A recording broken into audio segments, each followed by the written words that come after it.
कोटा नाम तो आपने सुना ही होगा। शिक्षा की नगरी है या शिक्षा माफिया? कोटा में रैंक बनती है या कई रैंक खरीदी जाती हैं? यह सवाल आप सबके मस्तिष्क में होगा और मेरे भी मस्तिष्क में है। तो नमस्कार दोस्तों, मेरा नाम है शिवांशु अत्रे। स्वागत करता हूं आप सभी का अपने YouTube चैनल में। वीडियो अगर अभी जाना है तो अभी चले जाना, पर अगर पूरी देखना है तो भाई बने रहना, क्योंकि जो मैं समझाना चाहूंगा, जो आप समझना चाहोगे, वो तब तक समझ में नहीं आएगा जब तक आप पूरी वीडियो में बने नहीं रहोगे। तो जी हाँ, वही देसी तरीका और वही देसी अंदाज लेकर आए हैं आपके लिए कुछ नई बात। तो चलिए जानते हैं इस वीडियो में क्या होने वाला है कुछ खास। तो जैसा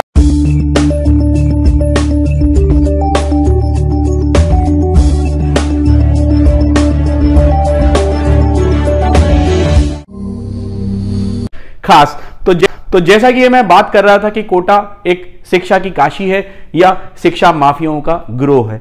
तो जी हां, जैसा कि आप सभी ने सुना होगा और काफी न्यूज वगैरह में भी आता रहता है कि कोटा के अंदर इंस्टीट्यूट रातों रात खत्म हो जाते हैं या इंस्टीट्यूट वहीं रह जाते हैं और रातों रात फैकल्टीज इधर से उधर स्विच कर जाते हैं। ये स्विचिंग का जो माहौल है ये कोटा में बहुत पुराना है। और यहां पर्टिकुलर अगर देखा जाए तो एक इंस्टीट्यूट ऐसा है जिसका अगर कह सकते हैं कि उसका एक छत्र राज है। वो किसी नए को तो अपनी फील्ड में आने नहीं देगा, और कोई नया उसके सामने आता भी है तो वो उसको बिल्कुल ही कहते हैं कि पतन के रास्ते की ओर अग्रसर करा देता है, उसकी फैकल्टीज को हायर कर लेता है या जो भी करता है, जैसा भी हो। बट मेरा एक छोटा सा रिक्वेस्ट आप सबसे ये है कि आप सब पढ़े लिखे हैं। अगर आपके पास पैसा है तो कोई दिक्कत की बात नहीं है। अगर आपका पैसा नहीं है तो मैंने अभी बोला था कि कोटा जहां रैंक बनती है या कई रैंकें खरीदी जाती हैं, तो रैंकें खरीदी जाएंगी तो जाहिर सी बात है उसके लिए चाहिए होगा बड़े अमाउंट में पैसा। ये पैसा किसकी जेब से निकलेगा? ये पैसा मेरी और आपकी ही जेब से निकलने वाला है और निकाला जाता है। दोस्तों, अगर आप चाहोगे कि आप थोड़ा और वीडियो विस्तार से बनाओ तो मैं एक वीडियो और बना दूंगा जहां मैं आपको समझाऊंगा कि ये पैसा किस तरह से निकाला जाता है। वो भी पूरी गणित में आपको सिखा दूंगा। अभी हम बात कर रहे हैं कि कोटा शिक्षा की काशी है या शिक्षा माफिया है।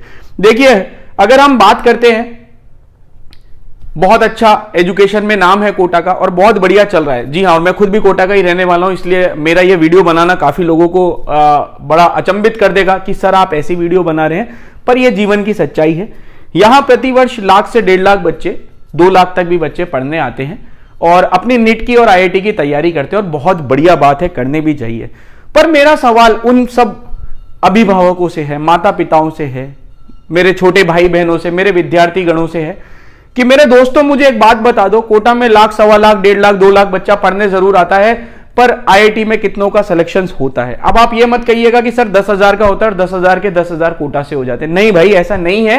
अगर सर्वे कराना चाहते हो तो एक सर्वे ये भी करा लो कि IIT में जो 10,000 सीटें भरी जा रही हैं या नीट में जो सीटें भरी जा रही हैं, उसमें से कितने विद्यार्थियों का मूल निवास प्रमाण पत्र कोटा का बना हुआ है, कितने मूल निवासी कोटा के नहीं है भाई।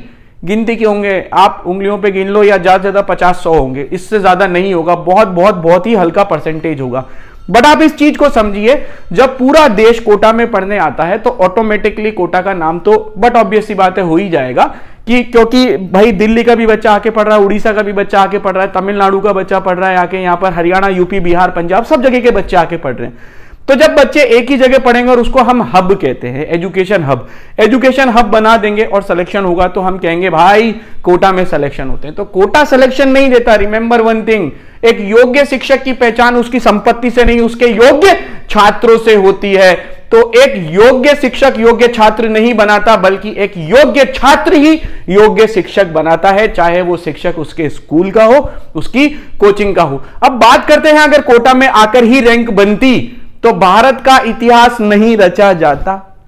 इस बात को समझिए जो मैं कह रहा हूं। अगर कोटा में रहकर ही रैंक बनती तो भारत का इतिहास नहीं रचा जाता, क्योंकि एक आपको सब पता होगा कि हम सब गुजरे हैं अभी, और मैं भगवान ना करे कभी वो दौर वापस आए, कोरोना का जो दौर आया था। यहां पर अगर देखा जाए तो भाई 2020-21 में ऑनलाइन एजुकेशन का बोलबाला था, ऑफलाइन तो बिल्कुल भी नहीं चला। अब जब ऑफलाइन नहीं चला, कोटा में बच्चा नहीं आया, तो जी एडवांस के अंदर हमारे मृदुल अग्रवाल जी ने भाई कैसे 100 परसेंटाइल मार्च के अटेम्प्ट में और फरवरी में 99.99 परसेंटाइल अटेम्प्ट कर ली।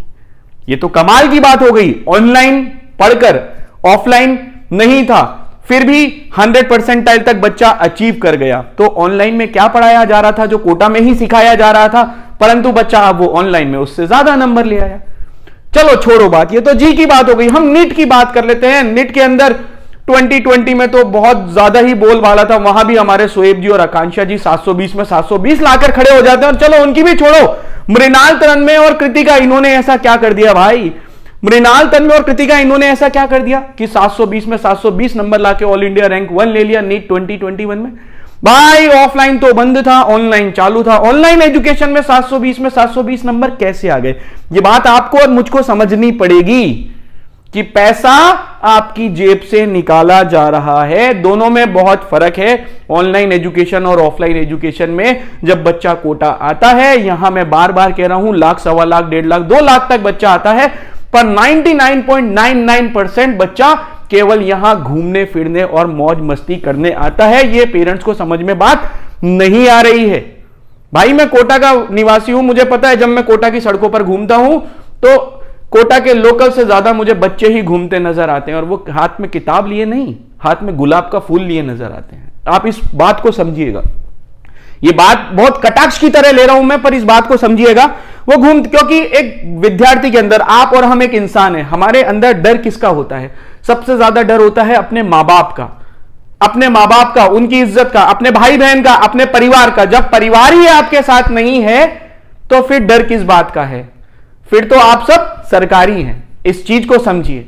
यानी कि हमने हमारे बच्चों के उज्जवल भविष्य के लिए, उनकी उज्जवल कामनाओं को देखते हुए, उनके भविष्य निर्माण के लिए हमने उनको कोटा भेज तो दिया ऑनलाइन छोड़कर ऑफलाइन एजुकेशन में पढ़ने के लिए, परंतु क्या वो सही रास्ते पर है? ये चीज हमें समझनी पड़ेगी। और अगर आप चाहते हैं कि मैं एक वीडियो बनाऊं कि ऑनलाइन और ऑफलाइन में क्या फर्क है, किस तरह से ऑनलाइन बेहतर माध्यम है ऑफलाइन से, उसके लिए भी मैं वीडियो बना दूंगा। नीचे कमेंट बॉक्स में आप जरूर लिख दीजिएगा। मैं चाहता हूं इसमें इतने कमेंट दो आप, बुराई करनी है बुराई कर दो भाई, बुराई से फर्क नहीं पड़ता, पर सच्चाई सबके सामने लानी चाहिए। मैं बार बार कह रहा हूं, ये शिक्षा की काशी कम और शिक्षा माफियाओं का गिरोह ज्यादा चलता है। अभी रिसेंटली की बात है, एक बहुत बड़ा इंस्टीट्यूट है जिसने ओपनली बोला है कि भाई अगर मेरा कोई भी फैकल्टी वहां जाता है और वापस मेरे पास आता है, किसी बहुत बड़ा ऑनलाइन प्लेटफॉर्म है वो कोटा के अंदर आ गया है ऑफलाइन में पढ़ाने के लिए, पता नहीं उनको क्या हुआ, क्यों ऑफलाइन उन्होंने स्टार्ट करा है, और उन्होंने कहा कि भाई जाता है तो वो वापस मेरे पास नहीं। तो इस तरह की बातें क्यों? मेरा मानना यह है बहुत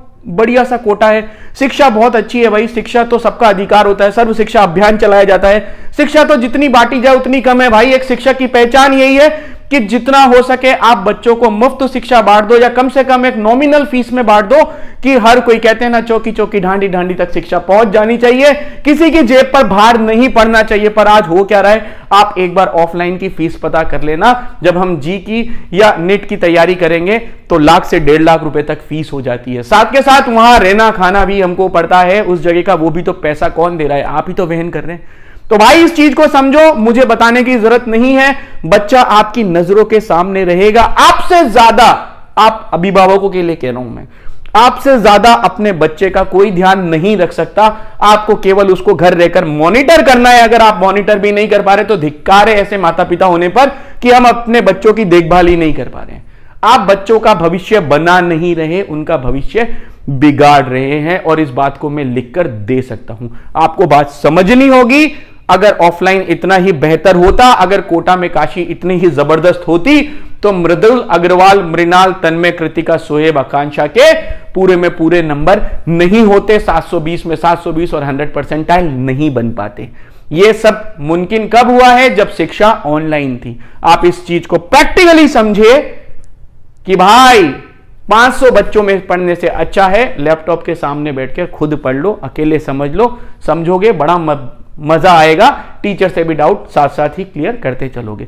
मैं ऑनलाइन को बढ़ावा नहीं दे रहा हूं, कहीं आप सोच रहे हो कि सर का मतलब है कि आप तो ऑनलाइन को बढ़ावा दे रहे हो।